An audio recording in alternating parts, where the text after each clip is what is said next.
दिल्ली नगर निगम में mayor deputy mayor चुनाव के दौरान जिस तरह से हंगामा मचा, बवाल मचा सारा, और उसके बाद उस पूरी प्रक्रिया को पोस्टपोन करना पड़ा, उसे ही ध्यान में रखते हुए हमारे साथ बातचीत करने के लिए मौजूद हैं फेडरेशन ऑफ मुस्लिम ऑर्गेनाइजेशन के सदर शफी देवी साहब। शफी साहब, किस तरह से इस पूरे मामले को देख रहे हैं आप, और क्या है इसका पूरा बैकग्राउंड, क्या लगता है आपको? मुझे पहले से इस बारे में मालूम था।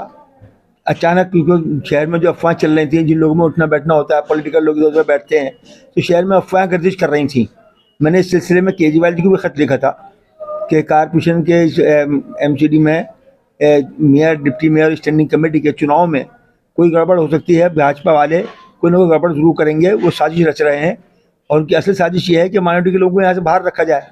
मैंने वो लेटर उनको लिखा था, लोगों को मालूम भी है, और ये सब इनके पहले से इनकी प्लानिंग में मौजूद था, भारतीय जनता पार्टी वालों की।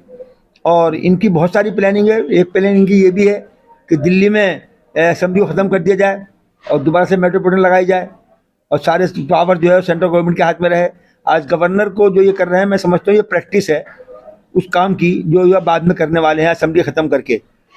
तो ये सब नाटक होना था इसमें, और इनकी ये साजिश थी 11 लोगों को नॉमिनेट करना, उनका पहले से करना, ये सब पहले से प्लान करके बैठे हुए थे और इस पर काम कर रहे थे। मैंने इस पर अपील भी की थी, मैंने कांग्रेस वालों से भी अपील की थी अपने सोशल मीडिया के ज़रिए।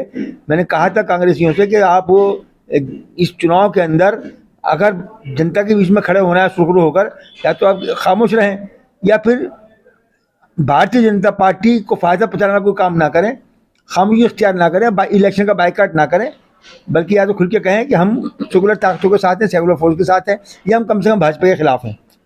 तो मैंने कहा था, वो गलती मुझसे हुई, उन्होंने क्योंकि जब वो हमारे कई कांग्रेस के नेताओं ने बयान दिया था, तभी मैंने उस बात की थी कि ये जो बयान दे रहे हैं कांग्रेस के लोग, ये गलत दे रहे हैं। इस तरह से इनको, इनकी नीयत चाहे मैं कह दूँ ख़राब ना हो, लेकिन जो प्रोसेस है वो अवाम में गलत मैसेज लेके जाता है, और वो हुआ बहरहाल।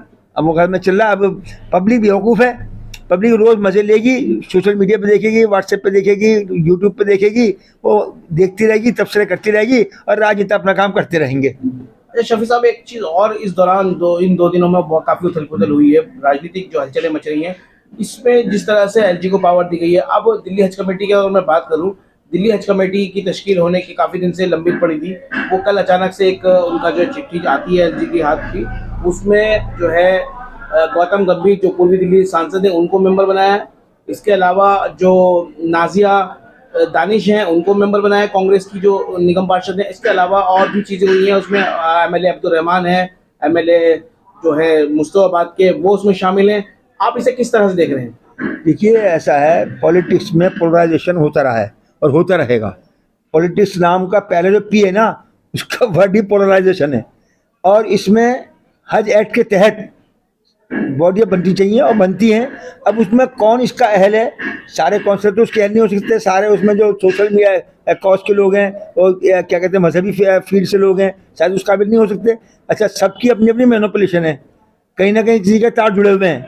कोई भी आदमी इसमें आ जाएगा, तार पहले जुड़े हुए होंगे, किसी की काबिलियत देख के, सलाहियत देख के किसी को नहीं बनाया था। तार जुड़े हुए सबके होते हैं, यहाँ पर सबको तार जुड़े हुए आते हैं। अब देखिए, हमारे इलाके में हज कमेटी है, यहीं पर पुरानी दिल्ली के अंदर हज कमेटी सेंटर ऑफिस है, हेड ऑफिस, और यहीं से सारा प्रोसेस होना है, और यहाँ के एमएलए को पूछा भी नहीं जाता। पिछली बार तो ऐसा हो गया था, शायद वो क्या कहते हैं उसको पैरालाइज करने के लिए उन्होंने आसिम अहमद खान को चेयरमैन बनाया था कुछ दिन के लिए, यहाँ एमएलए थे। अब शोएब इकबाल हमारे से एमएलए हैं, यहाँ का चेयरमैन और यहाँ का वो जो है नॉमिनेशन, उसमें एमएलए शोएब इकबाल का होना चाहिए था। एक सबसे पहली बात तो पुरानी दिल्ली के रिप्रेजेंट करते हैं, वो लोकल मामला रहता। और शोएब इकबाल को बनाने से यहाँ इलाके में जो सर्विस मिलती, हाजियों को जो खिदमत मिलती, वो बात ही दूसरी थी। लेकिन हमेशा ये होता रहा, अनीस दुरानी के बाद में यहाँ से कोई रिप्रेजेंटेटिव नहीं मिला कि जो पुरानी दिल्ली को बिलोंग करे, उसको इसको रिप्रेजेंट करे और यहाँ पर आके बैठता। तो इन्होंने जो इसमें किया है, ये जो जिस चीज़ का प्रोपेगेंडा किया है वो प्रोपेगेंडा गलत है। लेकिन एक चीज जो देखी गई है, अमूमन जो है दिल्ली सरकार का पूरा दखल होता है, दिल्ली सरकार अपने स्तर से लोग, उसमें विपक्ष के लोग भी होते हैं, दिल्ली से जब दिल्ली से हज जा रहे हैं जी, तो दिल्ली का तो दखल होना चाहिए। इस बार जो कमेटी बन रही है उसमें एलजी का पूरा दखल है, और एलजी की जो है वही मैं कह रहा हूँ कि ये दिल्ली की सरकार को पावरलेस करने के लिए भारतीय जनता पार्टी का एक नाटक है, एक ड्रामा है ये। वो इसको दिल्ली असेंबली को ख़त्म करना चाहते हैं, इसको दोबारा मेट्रो स्टेशन पर लाना चाहते हैं, सारी पावर एलजी को देना चाहते हैं, क्योंकि जब जाहिर है कि अब ये इन्होंने क्या दिया, यूनियन टेरिटरी है ये, तो यहाँ पर तो सारा प्रोसेस सेंट्रल गवर्नमेंट के हाथ में रहेगा। अब वो सेंट्रल गवर्नमेंट को दोबारा सौंपना चाहते हैं सब चीज़ों को। एमसीडी में जो कुछ प्रोसेस हो रहा है, नॉमिनेशन हो रहा है, गवर्नर कर रहा है, जबकि दिल्ली सरकार को ना चाहिए था।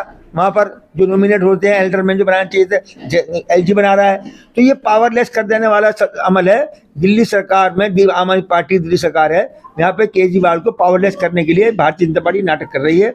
और इसमें शायद कई चीज़ें दूसरे लोग शायद फायदा उठाने के लिए उसमें और मजेमीरी कर रहे हैं, उसमें पिन मार रहे हैं, क्या कहते हैं, कमेंट्स कर रहे हैं, उसमें कंट्रोवर्सी खड़ी कर रहे हैं, क्योंकि राजनीति हो रही है।